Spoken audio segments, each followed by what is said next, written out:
পরিকল্পনা থেকে সরে আসার ইঙ্গিত ট্রাম্পের। অঞ্চল পুনর্গঠনে আরব নেতাদের সঙ্গে মার্কিন দূতের বৈঠক, স্বাগত জানালো হামাস।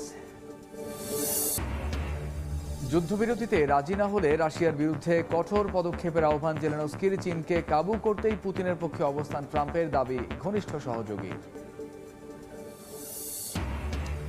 এবং তৃণমূল কংগ্রেসের মুসলিম বিধায়কদের রাস্তায় ছুঁড়ে ফেলার হুমকি বিজেপি নেতা শুভেন্দুর। পশ্চিমবঙ্গ উত্তরপ্রদেশ নয়, পাল্টা হুঁশিয়ারি মমতার।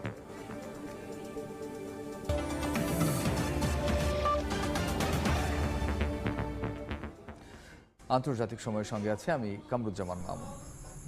গাজার বাসিন্দাদের বাস্তুচ্যুত করার পরিকল্পনা থেকে সরে আসার ইঙ্গিত দিয়েছেন ডোনাল্ড ট্রাম্প।